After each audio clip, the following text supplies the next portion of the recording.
अस्सलामुअलैकुम। आप सब लोगों को मेरी तरफ़ से ईद बहुत बहुत मुबारक हो। मेरी ईद तो अल्हम्दुलिल्लाह बहुत अच्छी गुज़री। उम्मीद करती हूँ आप सब लोगों की भी ईद बहुत अच्छी गुज़री होगी। और अल्लाह ताला से दुआ करती हूँ कि जहाँ जहाँ पर उम्मत मुस्लिमा पर जुल्म हो रहा है, अल्लाह ताला उन सब लोगों की गैब से मदद फरमाए। आमीन या रब्बुल आलमीन। तो जी आज ईद की तैयारी की शुरुआत मेरी बेटी की मेहंदी लगाने से शुरू हुई है और दूसरी तरफ मैं शीर खुरमे की तैयारी कर रही हूँ। ड्राई फ्रूट्स मैंने पहले ही भिगा लिए थे, अब मैं उन्हें कट करके रख लूँगी। आप लोग बताना मेरी बेटी की मेहंदी कैसी लगी है। तो चलिए हम दूसरे कामों की तैयारी कर लेते हैं। जब तक मैंने ड्राई फ्रूट्स कट कर लिए हैं, इतनी देर में ज़ोहर का टाइम हो गया है। मैं नमाज़ पढ़ने के बाद फिर दूसरे काम करूँगी इंशाल्लाह।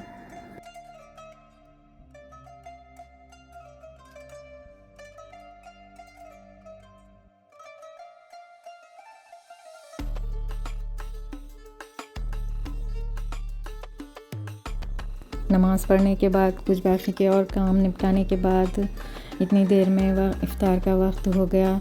इफ़्तार करने के बाद हमने बाकी और कामों की तैयारी कर ली। मैंने बच्चों को साथ लेकर सारे घर की डस्टिंग की और सब कुछ अरेंज किया।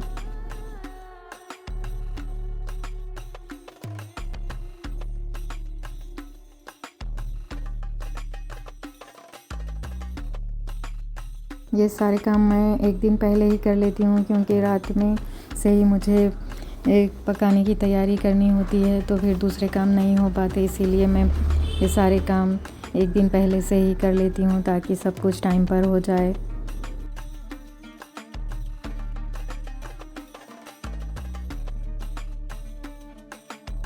ये सारे काम होने के बाद में मैंने इशा की नमाज़ पढ़ी और मैं थोड़ी देर तक सोने के लिए चली गई। अब सुबह 4 बजे उठकर मैं किचन में चली गई और सालन की तैयारी करने लगी। मैं मिर्चियों का सालन बना रही हूँ और साथ में इसके बिरयानी, शीर खुरमा।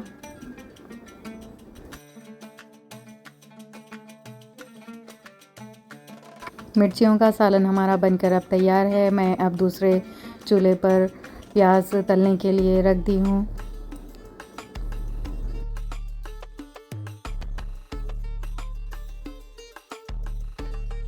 प्याज अब फ्राई हो गई है। अब मैं वही चूल्हे पर दूध गर्म करने के लिए रख दूँगी। दूध जितनी ज़्यादा देर दूध पकेगा शीर खुरमा उतना ही मज़ेदार और लज़ीज़ बनेगा। इसीलिए मैं फजर की नमाज़ पढ़ने के बाद दूध को गर्म होने के लिए चूल्हे पर रख दी हूँ।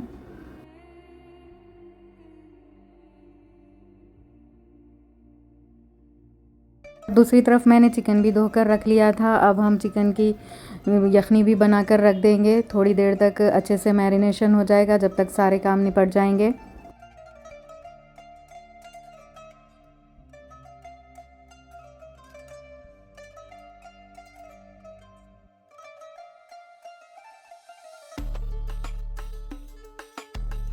जब तक दूध पक रहा था मैंने इधर गोश्त की यखनी भी बनाकर रख ली।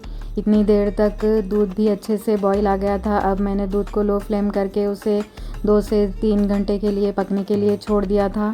इतनी देर तक मैं फिर बाकी के काम करने में लग गई।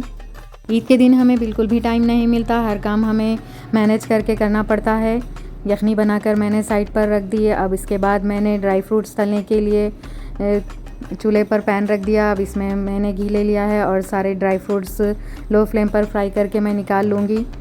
मैं पहले से ही बहुत ड्राई फ्रूट फ्राई करके रख लेती हूँ ताकि मुझे दूसरे दिन भी फिर ये काम करना ना पड़े, क्योंकि ड्राई फ्रूट्स फ्राई करने के लिए बहुत ज़्यादा टाइम लगता है, क्योंकि इससे पहले भिगोना, फिर फाइन चॉप करना, फिर उसके बाद फ्राई करना।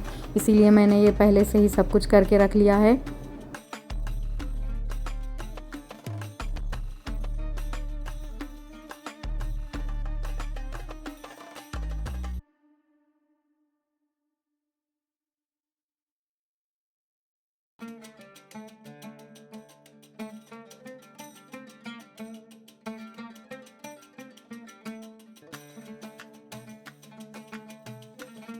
सारे ड्राई फ्रूट्स मैंने फ्राई करके निकाल कर रख लिए।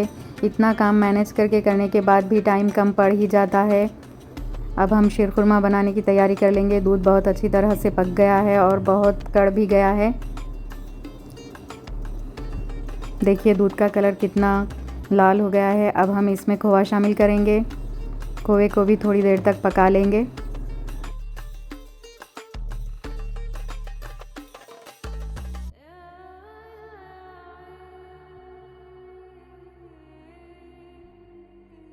जब तक खोआ दूध में पक रहा है हम सेवियां जब तक फ्राई कर लेंगे। ये मैंने इसमें खारी सेवी यूज़ की है। खारी मतलब ये नमकीन सेवी है। इससे बहुत मज़ेदार बनता है शीर खुरमा। आप भी अगर अवेलेबल हो तो खारी सेवी ही यूज़ करें शीर खुरमे में। बहुत मज़ेदार बनता है ये सेवी से शीर खुरमा। वो भी सेवी से अच्छा बनता है लेकिन इसका टेस्ट थोड़ा ज़्यादा अच्छा होता है।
शीर खुरमा हमारा बनकर अब तैयार हो चुका है। अब इसे हम साइड पर रख लेंगे। अब वही चूल्हे पर मैंने चावल भी गलने के लिए रख दिए हैं। चावल में भी अब उबाल आ गया है। अब हम बिरयानी की लेयर्स लगा लेंगे।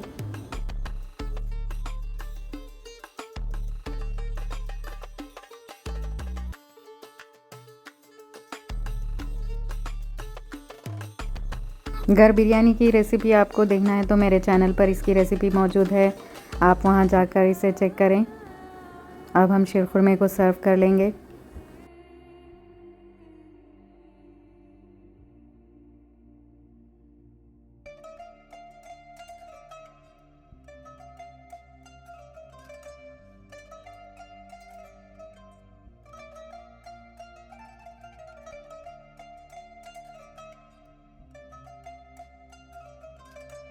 बिरयानी भी दम हो गई है। अब हम बिरयानी भी सर्व कर लेंगे।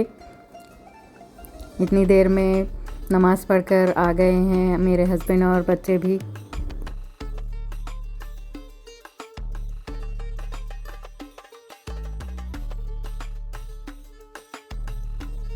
मैं इन लोगों के लिए दस्तरखान बिछाऊंगी और जब तक ये लोग खाना खा लेंगे मैं भी ईद की नमाज़ पढ़ लूँगी। बस इसके बाद मेहमान आते जाएंगे और दिन यूँ ही निकलता जाएगा। और आप सब लोगों की ईद कैसी गुजरी कमेंट में ज़रूर बताइए। और अगर मेरा ईद का व्लॉग पसंद आया तो इसे प्लीज़ लाइक शेयर और मेरे चैनल को सब्सक्राइब करें। और आप सब लोगों को मेरी तरफ़ से एक बार फिर ईद की बहुत बहुत मुबारकबाद। Thanks for watching. अल्लाह हाफिज़।